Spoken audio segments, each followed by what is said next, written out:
Many years ago, I found myself in Iraq. And one day, I just wasn't feeling like myself. I started experiencing a shortness of breath. And by the time that I had made it to the medical tent, my vital signs had begun to crash. I distinctively remember hearing one of the medical attendants say Sergeant Gibbons should be having a heart attack. I am one of the many veterans who have suffered respiratory problems from being stationed and serving our country in Iraq and Afghanistan. Approximately 20% of all the veterans who served in the Gulf Wars have respiratory problems. Some of the symptoms that we will have for the rest of our life are dizziness, constant fatigue, a shortness of breath. Inside of our lungs, if you do a biopsy, you will find plutonium, you will find copper, and little bitty fibers that look like little bitty hairs inside of our lungs. When I returned home one day while sitting at my desk at the Air Force Intelligence, Surveillance, and Reconnaissance Agency, it felt like every heavyweight champion in the world had hit me in the head at one time. My colleagues walked into the office and found me completely knocked out. When I woke up in the hospital, I had been told that I had experienced a severe traumatic brain injury. For 1 year, I had difficulty walking, talking, and keeping my balance.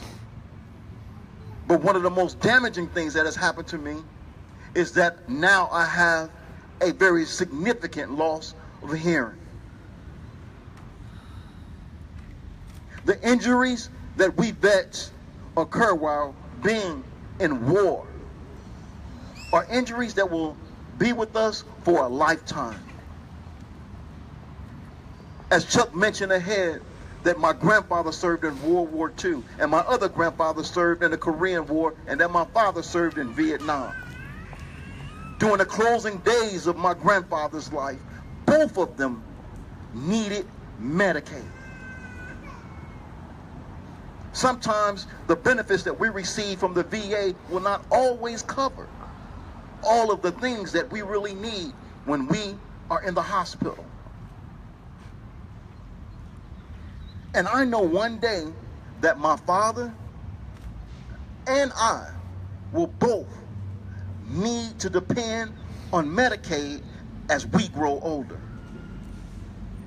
So today, I'm here to stand up for veterans of today, the veterans from tomorrow, and the veterans for the future. And I want Senator Burr and I want Senator Bullish, Senator Tillis to understand. Conservative values may never have a stroke.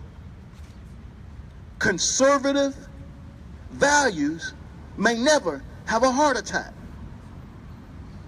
Conservative values may never experience cancer. But we veterans, we do. American people, we do. I'm encouraging all of those that are in the United States Senate and the United States Congress to sit down and talk to each other the way Americans should. Because eventually, all of us will get sick one day. It's time for American politics to evolve. This is our time. This is our moment. And silence is not an option. So I encourage each and every single one of you, take that time to call your senators, call your representatives, and to let them know to sit down as Democrats and Republicans and come up with an American solution. Because that's who we are, and that's what we need. In my 20 years in the Air Force, we live by core values. That first core value is integrity. That second core value was service. And that final core value was excellence. Integrity is about doing what's right when nobody is watching. Service was about putting our country, the Constitution, and our people before ourselves. And excellence was about giving it our very best in every single thing that we do. Where is the integrity? Where is the service? And where is the excellence in this healthcare bill? We deserve the best.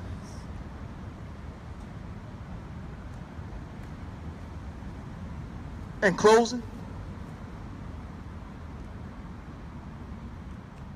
one of the bigger things that probably every veteran has is PTSD. And I'll tell you, I had been in the Air Force 1 year, and I was guarding C-130 aircraft at Air Force Special Operations Command.